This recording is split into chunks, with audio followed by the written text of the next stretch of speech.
صلى عليك الله يا خير الورى تعداد حبات الرمال وأكثرا صلى عليك الله ما غيث هما فوق السهول وبالجبال وبالقرى فوق السهول وبالجبال وبالقرى يا خير مبعوث بخير رسالة للناس يا خير الأنام وأطهرا نفدك بالأرواح وهي رخيصة ونحارب الغرب الدنيء الأغبرا. بسم الله الرحمن الرحيم. الحمد لله الذي هدانا لهذا وما كنا لنهتدي لولا أن هدانا الله. لقد جاءت رسل ربنا بالحق. صلوا على رسولنا محمد. صلوا على شفيع ذنوبنا محمد. صلوا على طبيب قلوبنا وقرة أعيننا محمد. Итак, один из путей познания, имам Матуриди, он отдельно говорит, что есть три пути познания. На самом деле, в книге Таухид есть три пути познания. Первый – это хавасуль хамс, это 5 органов чувств. Мы можем увидеть, можем пощупать, понюхать. Это все методы познания. Так ведь это первый метод познания, обоняние, это 5 органов чувств. Второй метод – это хабар, когда мы получаем какую-то весть. Я сейчас не говорю только о Коране или хадисах, вообще любая весть.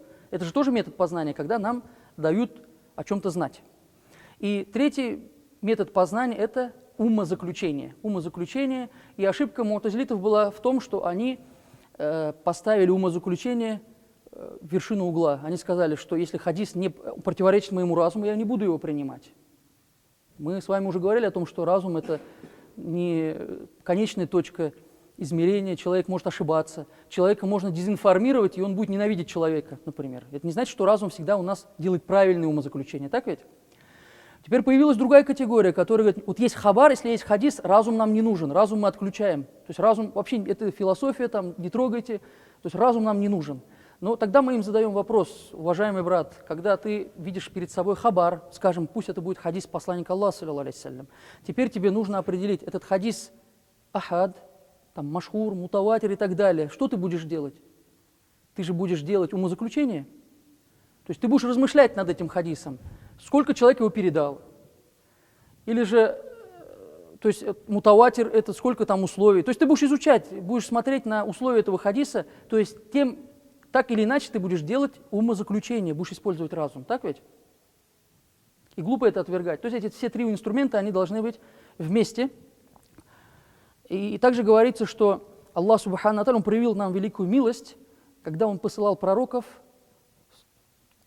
они не говорили, они не противоречили тому, что логично.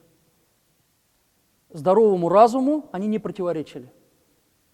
И все, что они говорили, это было прекрасно. То есть верить в Аллаха Субхану ва Тааля, это естественно. Любая вещь, которая говорится в Коране, это логично. На самом деле логично. Что-то мы можем не понимать, но это указывает только на какую-то болезнь в нашем разуме, что-то мы, может быть, недопонимаем, на самом деле там все очень логично, очень прекрасно. Когда выходит человек с идеологией дуализма и говорит, вот есть дуализм, есть день и ночь, вот, кстати, откуда Наурус берет, день равноденствия, что вот день и ночь. То есть идеология дуалистов, она в чем заключается? Что была день и ночь, то есть что-то, скажем, произвело движение, и день и ночь, две противоположности, вот это как бы есть, на самом деле, по их мнению, это Создатель. Вот это день и ночь, они как бы противоборствуют постоянно друг другу. Но она утопическая, даже если не будем приводить аяты Корана, где Аллах говорит, что мир был бы в фасаде, был бы в смуте, если бы было несколько богов. Это невозможно. Но даже когда мы посмотрим на разум, здоровый разум, мы понимаем, что в этой вселенной мы не видим, чтобы было 2 президента, мы не видим, чтобы даже в одной семье 2 хозяина было. Или матриархат мама рулит, или папа рулит, то есть патриархат. То есть не бывает другого, да? Не бывает же, чтобы они все вместе делали. Только теперь, скажем, если представим, что есть 2 божества, и они оба совершенны. Кто такой Бог?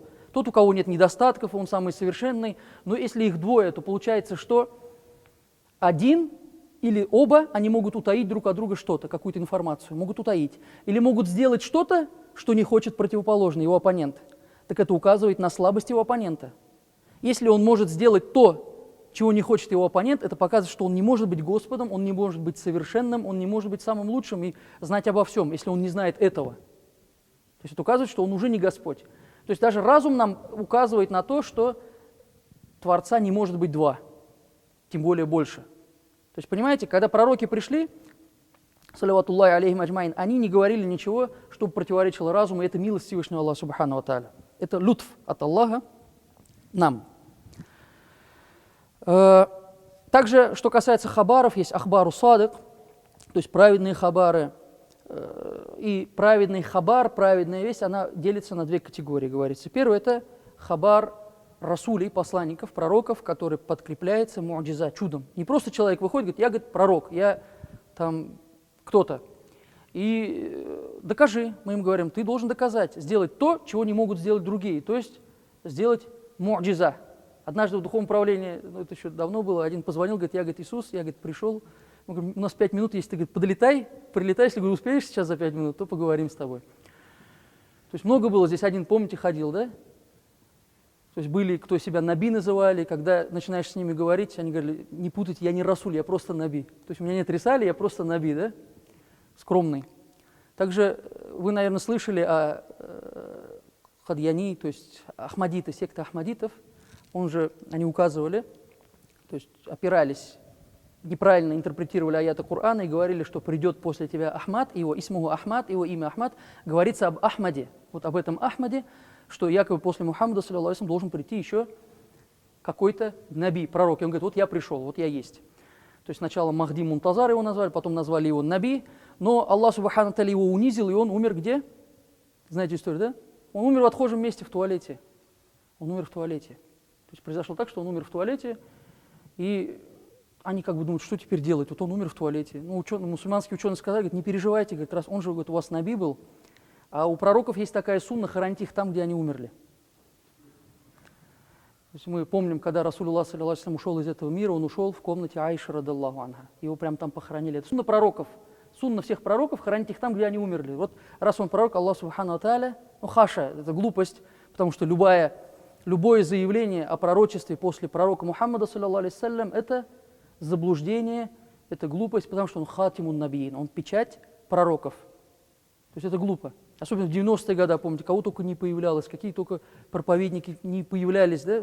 Что только, вот каких только плакатов не было, о ком мы только не слышали, кого мы только не видели.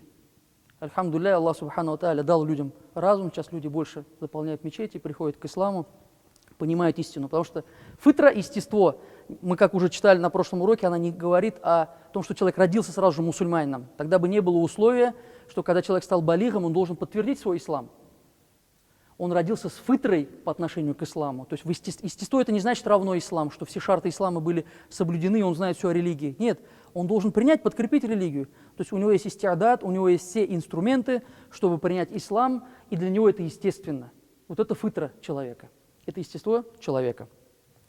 Первый вид хабара – это му'джиза, то есть пророк говорит что-то, он подкрепляет свое пророчество му'джиза чудом, и тот, кто бы не указывал на свое пророчество, он должен доказать, и все пророки они доказывали, и его слову верится, потому что он доказал, что он пришел от Господа миров. Второй хабар – это хабар таватур. Хабар таватур – такой хабар, такая вещь, в которой нет сомнения. В книгах усулю фикха это поясняется. Ну вот, например, обращаясь к книге Таухида, имама Матуриди, там очень интересную мысль он говорит, что таватур на самом деле это не только к хадисам относится. Таватур – это такая новость, такая весть, в которой нет сомнения. Нет сомнения. И нет условий, чтобы этот таватур передали, ну это что касается жизненных вопросов, нет условий, чтобы его передавали только праведные люди. Иногда лжецы могут передать таватур. Например, вот спрашиваю, то есть многие из вас в Америке были? Был кто-нибудь? Никого не было, да? Никого не было. Ну вы верите, что она есть? То есть вы же не были там, откуда вы верите, что она есть? У вас есть сомнения, что она существует? Нет уже сомнений, да? То есть Америка есть. Существует же она? То есть откуда вы знаете? Вы же не были там. Может быть, вам ложные фотографии показывают. То есть вы получили хабар настолько много, что у вас нет сомнений, что она существует, эта страна. Так ведь? Например, мы идем с вами по улице, и нам говорят, то есть, едем на машине, скажем, едем на машине, нам какой-то мужчина, пьяный мужчина, говорит, там, не едь туда, там яму вырыли. То есть там дорога закрыта. Мы скажем, я пьяному человеку буду верить, что ли? Еду дальше. бабушка какая-то идет, да, с внучиком, говорит, там, сынок, остановись, там яма. Я задумаюсь, ну, двое людей, вроде они друг друга не знают, в отдельное время шли, да. Ну, я такой упрямый, еду дальше, да. Потом еще один человек идет. И представьте, что человек 10 мне говорят одно и то же, они не могли договориться. По отдельности они могут быть все лжецами. По отдельности, может быть, кому-то я и не буду верить. Но вместе эта весть доходит до меня до степени таватур, что у меня никакого сомнения нет в этом. Так ведь?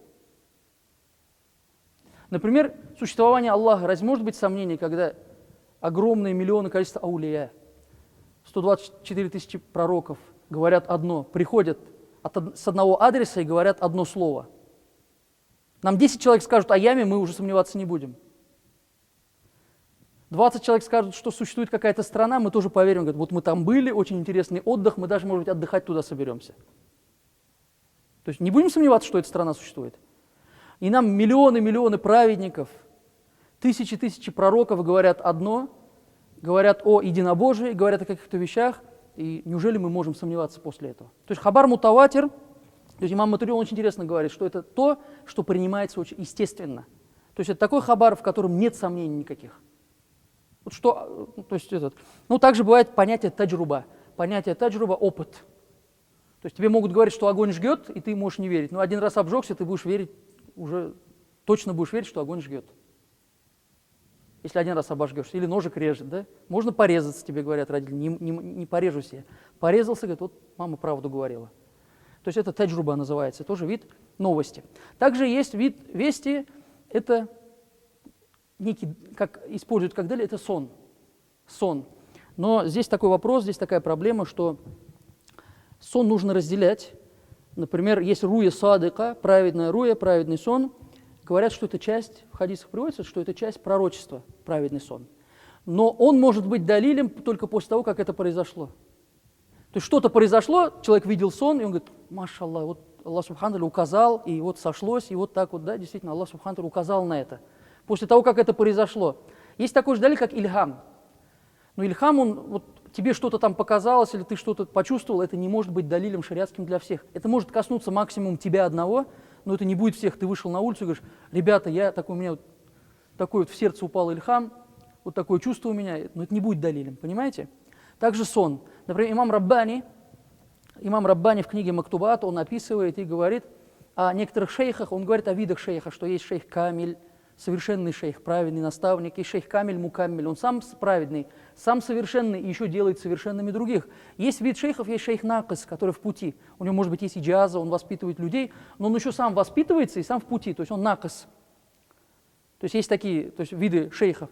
Но есть те шейхи, которые, есть виды шейха Танбих, например, шейх только даавата, который будет сердца людей, но дальше он не может их воспитывать, он не является, может быть, примером во всех аспектах жизни. Но есть такие, кто увидел во сне и стал шейхом якобы во сне. То есть, может быть, слышали о таких? Человек видит сон, ему кто-то что-то передает, он просыпается и говорит, все, отныне я духовный наставник, я могу делать уроки, я могу наставлять, потому что во сне я увидел кого-то, и вот теперь я великий человек. И имам Раббани ему дает ответ. Если, говорит, ты стал шейхом во сне, то и муридов воспитывай во сне. Если ты стал шейхом во сне, то и учеников воспитывай тоже во сне. Тогда проблем нет. То есть ты же во сне там что-то получил, почему ты здесь наяву начинаешь что-то там учить всех людей? То есть сон по своей сути, он не является далилем для всех. Потому что сон может быть и когда туда зашел шайтан, то есть разные может быть. Да, человек все что угодно может увидеть. Но бывает сон, праведный сон, да, руя садыка. И говорится, что это часть пророчества, что это праведный сон. Но мы говорим,